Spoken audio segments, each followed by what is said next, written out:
Welcome back to DRS Dispatch. In this week's video, we're going to be covering everything that went on in week 2 of the Bahrain testing. This is a follow-up to my week 1 Bahrain testing video explained. So go check that out right now in the link in the description. But without further ado, let's get right into week 2 of the Bahrain testing. So let's get into day 1 of the 2026 second week of Bahrain testing. Once again, as per usual, a massive thank you to the Formula 1 official website and Lawrence Barretto for the article here. Also, before we get into it, I want to say real quick that this is the second week of Bahrain testing, so technically I think it's day 4 in totality. So if you want to know everything that happened in week 1, I did another video that I think was called Week 1 Bahrain Testing Explained, which I'll put in the description below, so feel free to check that out if you want. But this is week 2 of the Bahrain testing, so let's get into it, starting off with Ferrari. So, Ferrari, as it says here, seems to be in quite good form. Post the testing, I think it's widely rumored that Ferrari is the second best car after Mercedes. And to this test, Ferrari bought a new component, which is essentially the front wing entirely rotates 360 instead of just going up or going down like other teams are having it do. So overall, it seems like Ferrari's in a really good position post the test, and there's a lot of reliability in that car. And throughout the second test, we saw Lewis Hamilton express a lot of positivity, along with Charles Leclerc and the entire team. But yeah, as it says here, Ferrari has kind of gone under the radar, or at least that they had at this point, not post testing.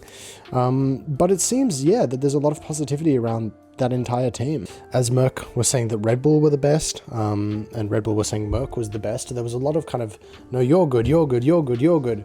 But again, Ferrari has had an extremely impressive showing over these past few weeks of testing. As it says here, yep, they brought an entirely new wing, which is to bring more downforce and stability to the car, as they finalize their race 1 spec for the opener in Australia. And yeah, unfortunately, Lewis Hamilton on day 1 lost around 90 minutes of track time in the afternoon, as they had an issue, but they were able to get back out for the final running for an hour or so. But Hamilton has been extremely optimistic going into interviews post-testing, and versus last year, he seems to be very optimistic about the entire project and about Ferrari as a team. And I think it primarily comes from him being able to have more of an impact on the 2026 car versus having inherited the 2025 car. So I hope that Lewis is able to go well, and certainly he seems a lot happier around the entire thing. I also forgot to mention at the start that this entire testing was streamed or was broadcasted live on Sky Sports Formula 1 and all other requisite channels. So you're able to go and watch the entirety of like I don't even know how many hours, like 20 hours of testing, which is it's all broadcasted live. So you can go watch the testing right now. There's official highlights on the Formula 1 YouTube channel, if you'd like to. But this is just kind of a rough, broad overview of everything that has happened. And whilst there's still a long way to go before we get a good gauge, even in Melbourne, of if the cars are any good or not, certainly with a focus on reliability, it seems like the team is starting to up their performance for the second test. And yeah, I wish Ferrari nothing but the best. So let's get on to Mercedes, who, as it says here, still look extremely impressive, as George Russell set the pace on Wednesday. As I think he was top of the timing sheets, if I'm not mistaken. Certainly it seems undeniable that Silver Arrows have a very strong package for 2026, and there's been a lot of positivity around that entire team, power unit, and everything going into the season. But Kimi Antonelli, who has unfortunately suffered a bulk of the Mercedes problems, was able to get a total of 69 laps, which is an extremely good thing for Kimi, though Kimi has expressed a little bit of concern, I think, around the season and the new regulations, if I'm not mistaken. As is usual with most other teams, they also brought new parts to the track, and they seem to be doing what they hoped, which is a major positive, of course, as all of the teams kind of move forward to complete their race 1 spec kind of situation that they've got going on and get the car in a good window. So it seems like everything went within check for the first day of Mercedes testing, and they're going along well. Similar to Ferrari, they're coasting along well, and there seems to be a lot of positivity and a lot of performance around the whole Merc situation for 2026. So I'll be very curious to see where they will be when it comes to the front runners for the Australian Grand Prix. Next, let's talk about McLaren, who managed to deliver a productive day of running for the second week of testing, day 1. With Lando taking the reins, splitting the time with Oscar Piastri throughout the day. And whilst McLaren has also kind of gone very much under the radar, with people kind of speculating that they're not as far up as they was past year, I think it would still be remiss of people to say that they're not a front runner, and certainly I think they will be up there within the top 4, though not necessarily towards the top of the top 4. And yeah, Oscar and Lando have kind of expressed a lot of like mixed thoughts and mixed feelings around the new regulations and how that car is. But yeah, I think like all rivals, again, McLaren is keeping their cards close to their chest regarding their actual performance, and who's to say if they've just been kind of hiding their performance the entire time. I think that's kind of the idea, I would have to say. But both Norris and Piastri are comfortable in the car, and they've been able to garner a considerable amount of laps, probably the most out of any other team throughout the past 3-ish weeks of testing, and with a total of 124 laps between them, which is quite a lot of laps, focusing mainly on long runs, which is essentially like race runs and different power unit modules. And they're still learning with each lap, as Mark Temple says here, but I think it's a good sign that they're making some good progress. And like every other team's, still a long way to go from day 1, but they made a lot of really good progress. Haas is another team that seems to have gone quite well throughout testing, specifically in day 1. They seem to be kind of topping the mid-pack right now, which is extremely encouraging for them. But they've been extremely impressive, with the American team able to kind of get out very reliably with some good performance, which is all you can really ask for. At this point in the testing, all you really want is reliability, and to make sure that that car is as fast or as reliable as it can be without crashing or parts failing. But I think Haas were able to learn quite a lot on day 1 and make a lot of really good improvements to the car post week 1 of the testing, and it seems like Ayao Komatsu has said here that there's quite a clear direction for the teams in terms of what they need to do. And they've praised the Ferrari power unit and energy management, which seems to be quite good based off how Ferrari is going. So that's extremely positive. And yeah, there seems to be a lot of positive feedback of this first day around the Haas car, and it seems to be quite good according to Esteban Ocon and Ollie Behrman. And it's continuing to be continually improved.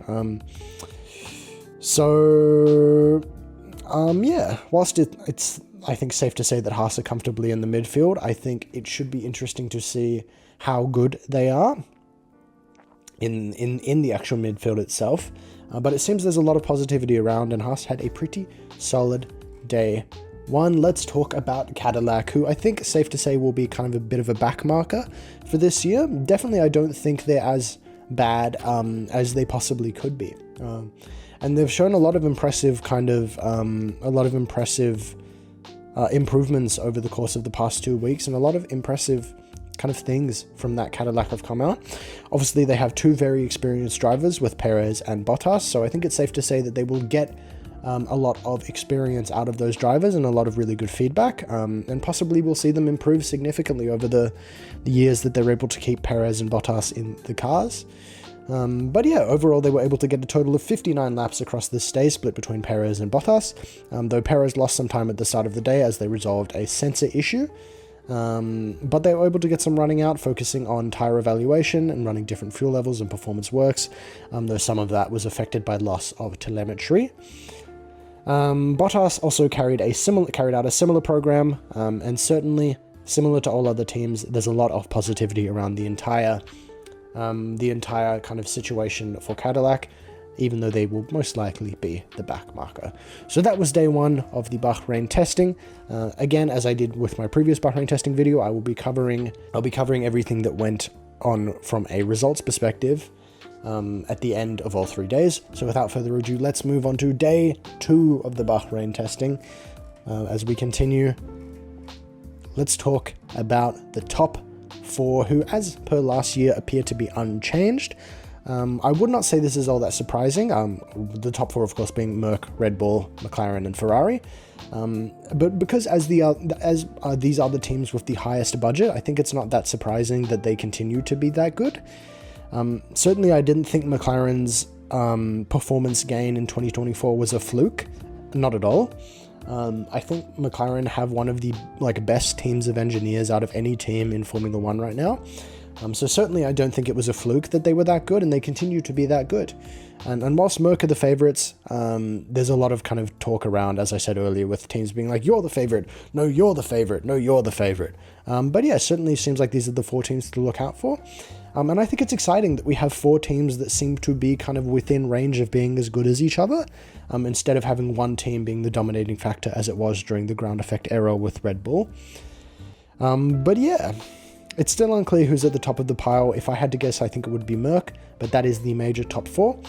Zach Brown also commented of it, saying he thinks they'll be in the top 4, but they don't think they're at the front, though I think there is a little bit of hiding performance from McLaren's perspective, but it's not going to be the same all year. And Zach Brown made a point here that whoever ends up fastest in Australia is not going to be the ones to beat throughout the season.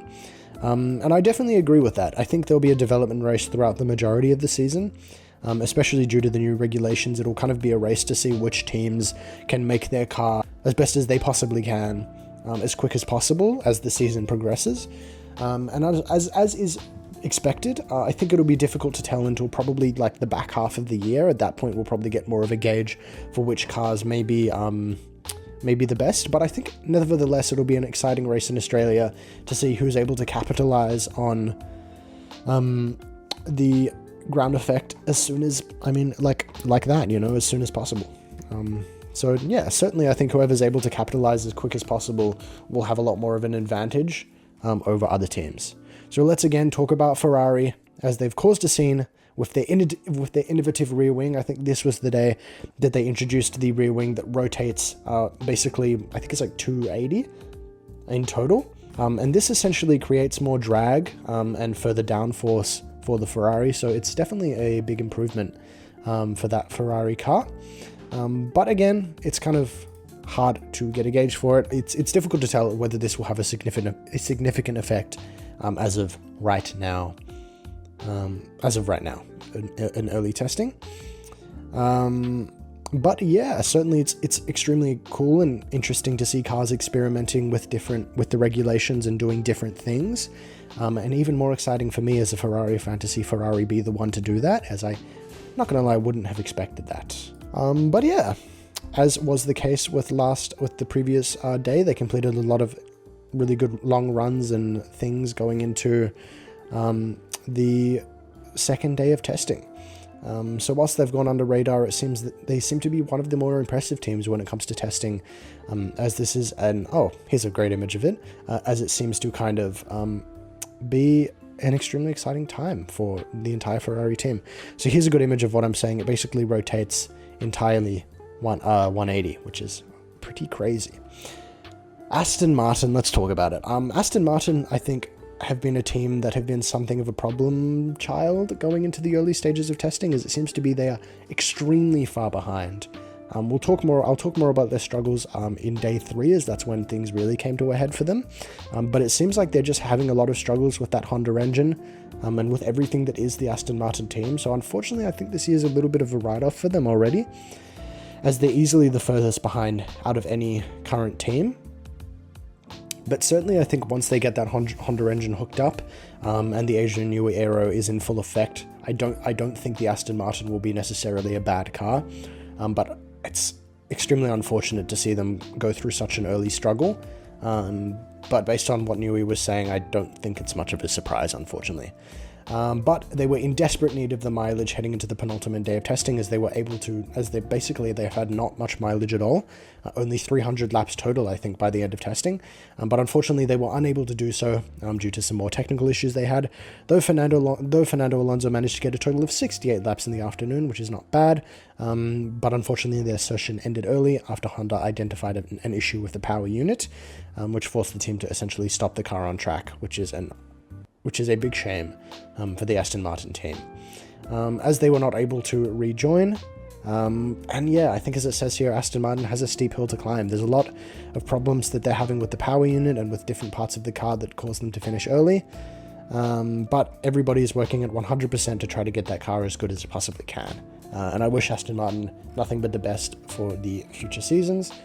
Mercedes here were able to enjoy another ruthlessly efficient day, as it says here, with George Russell and Kimi Antonelli clocking a total of 157 trouble-free laps.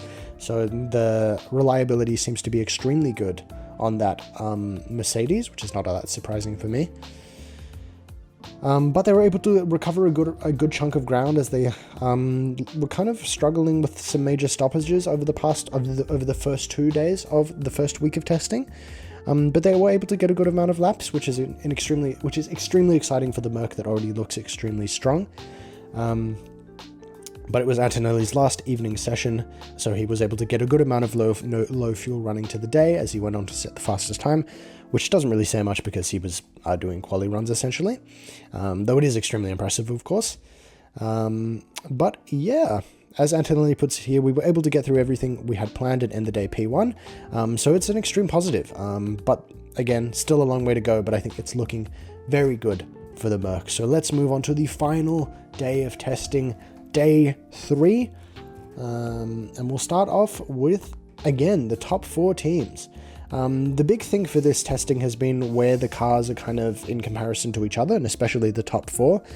But I think there's a lot of hiding the pace and just a lot of like uncertainty around where all the teams will end up in relative to each other. And even if I could tell, I think it's still too early to have a final call on it.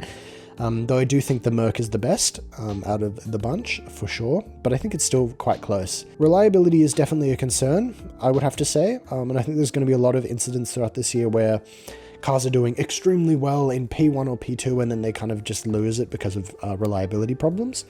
But cars like the Ferrari and the Mercedes have been somewhat reliable, though the Mercedes had some problems throughout the testing. But there's been some impressive performance from the Ferrari. Red Bull have been solid, but Max Verstappen and Isaac Hadjar have come out saying that their power unit definitely, whilst it impresses, is not the fastest out of all of them. And McLaren are kind of, it seems to be hiding their performance right now, though they seem somewhat okay, and they're able to step up and get a good amount of understanding on the final day, and throughout all of testing.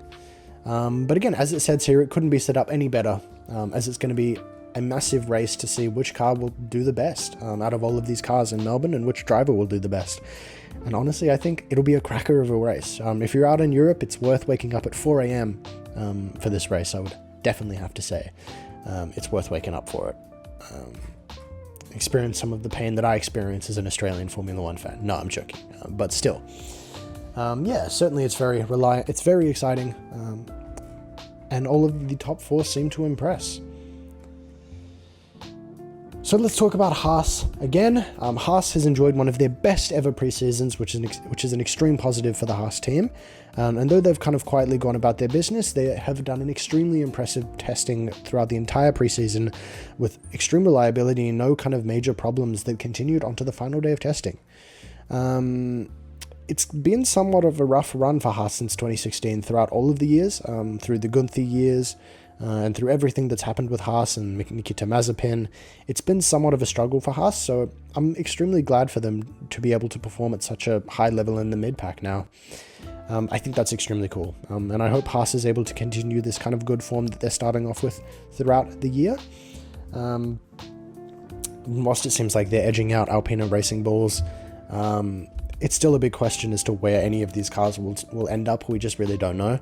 Obviously, Oliver Behrman didn't have a great Melbourne Grand Prix last year, as he seemed to struggle quite a lot. But it was his first race, so giving him the benefit of the doubt, I hope he goes better going into 2026. But we shall see. As Ollie Behrman puts it here, it's the final day complete in Bahrain, and he's really proud of all the hard work that the whole team has put in over the entire preseason, and they've made a lot of really impressive steps. And yeah, just lots of productive running and great running for Haas, so I wish them nothing but the best. Let's talk about Williams, a team that has gone somewhat under the radar after their whole crash controversy where they weren't able to participate in the Bahrain testing, in the Barcelona shakedown. But they've been able to pile up a good amount of mileage for the Bahrain testing. And I think that James Vowles says they were able to complete a full program, which is an extreme positive. And whilst it seems like they were on the back foot, it seems like they're going quite well and a little bit under the radar. To be honest, it's difficult to tell where exactly they are in relative to all the other teams, but I've heard some whisperings that it seems like the car is quite heavy, and that not that fast. So it seems like it might be a tough start it might be a tough year for the Williams team, which is a shame, because 2025 was their best year yet, and there was a lot of positivity around that entire team, and I think there continues to be. But whether or not they're able to go into 2026 having their best year yet, on top of what happened in 2025, it's difficult to tell. And as Carlos puts it here, he thinks they'll be starting on the back foot, but there's a lot of performance to extract and a lot to still understand that is being left on the table from the Williams perspective. So I wish them nothing but the best going into the 2026 Melbourne Grand Prix. Let's talk about Aston Martin again. Earlier I hinted that Aston Martin had somewhat of a disastrous end to the 2026 Bahrain testing, as they were only able to get out a total of 6 laps for the entire day. This comes because they were suffering from power unit issues, and Honda had essentially run out of parts to be able to help them fix it. So on top of basically getting very little mileage, Aston Martin was not able to get the running that they sorely needed going into the start of the season. And I certainly think it's looking like it might be a bit of a grim Australian Grand Prix for the Aston Martin, but we'll see. Lance Stroll has said that it's been a challenging couple of weeks, but I think there's still a lot to go, and I'm certainly not writing them out of getting better throughout the season. With Adrian Newey there, I don't doubt that everybody and all of the men and women in that team will do the best they possibly can to get that car where it needs to be. And whilst it's clear that the car is not where it needs to be performance-wise, as it says here, there's still a lot to come and still lots of work to do. So whilst Aston Martin ended this test with only 128 laps, I certainly think it's good that they were able to get a good amount of running at all. But yeah, it's no surprise that they're on the back foot, and I wish Aston Martin nothing but the best, though they do have quite the mountain to climb. So with all that being said and done, let's get into the performance. Charles Leclerc finished it on top with a 1 minute 31, followed by Kimi Antonelli in the Mercedes, Oscar Piastri in the McLaren, Lando Norris in the McLaren, Verstappen in the Red Bull, George Russell in the Mercedes, Hamilton in the Ferrari, Pierre Gasly in the Alpine, Oliver Behrman in the Haas, Gabriel Bortoleto in the Audi, Franco Colapinto in the Alpine, Nico Hülkenberg in the Audi, Arvid Lindblad in the Racing Bulls, Esteban Ocon in the Haas, Isaac Hadjar in the Red Bull, Carlos Sainz in the Williams, Liam Lawson in the Racing Bulls, Alex Albon in the Williams, Valtteri Bottas in the Cadillac, Sergio Perez in the Cadillac, Lance Stroll in the Aston Martin, and Fernando Alonso in the Aston Martin. So here we have a really good visual of where all the cars are in relative to each other. Leclerc was able to get the highest lap out of anybody for the Week 2 testing, which is extremely exciting for me as a fan of the Ferrari. But it seems like, yeah, we've got a pretty obvious top 4, though where they all are in relative to each other, it's difficult to say. But we have then kind of a pretty decent mid-pack here with the Alpine, the Haas and the Audi and the Racing Bulls, followed by kind of the bottom runners right now, which is the Williams, the Cadillac and the Aston Martin. But yeah, it's difficult to tell. Ferrari kind of got the fastest lap out of any team for the entire testing, which is very, very exciting. Which is very, very exciting for me, and certainly there's a lot of hopium from that entire team right now. Followed by Mercedes, McLaren, Red Bull, Alpine, Haas, Audi, Racing Bulls, Williams, Cadillac, and Aston Martin. But I think the biggest winner from this entire testing will be the one that managed to get them as many laps as possible, because they are the one who will have essentially the most amount of data to look back on to possibly improve their car. But if anything, we can gauge from this test that we have a pretty solid front-running pack with 4 cars in contention, which is extremely exciting and sets up the Melbourne Grand Prix perfectly. We have somewhat of an interesting mid-pack, followed by some back markers as of right now. So if anything, you can gauge from this test that it seems like the Ferrari, the Merc, and the McLaren and the Red Bull are going to be in the contention throughout the season, with everybody else kind of playing catch-up a little bit, though it very much comes down to the development race at the end of the day. Merc was able to get in the most laps possible for the second testing though, which puts them in an extremely good position, of course, followed by the Racing Bulls, the Haas, the McLaren, the Williams, the Audi, the Red Bull, the Ferrari, which is interesting, the Cadillac, and the Aston Martin. So yeah, all of these teams in kind of the top 5 with the most laps are, at the end of the day, the ones who have won the most, because they've got the most amount of mileage and the most amount of laps, and Haas as well, and the Racing Bulls, and the Merc, and the McLaren. So yeah, overall, let's look at the combined kind of total preseason running, with Merc topping the times, followed by the Haas and the Ferrari, the McLaren, the Racing Bulls. Anyway, you get the gist of what I'm trying to say, essentially. So yeah, all that being said and done, that concludes Bahrain testing. I think it's been a really exciting testing, and we've been able to get a good gauge from all of the teams about where they are and how they've been able to perform. And it seems like what we can gauge from this testing is that we have 4 front runners to look at, and it sets up the Australian Grand Prix extremely well. So I'm very excited to see how it all goes.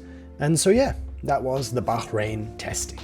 And that is all for the Bahrain testing. Thank you guys so much for watching. If you enjoyed this video, make sure to like and subscribe. Leave a comment down below on anything you'd like me to cover or anything you'd like me to see. Next week, I will be covering everything that happened in the Australian Grand Prix 2026, so stay tuned for that. And yeah, thank you guys. I hope you have a great, wonderful day. So bye for now. Peace.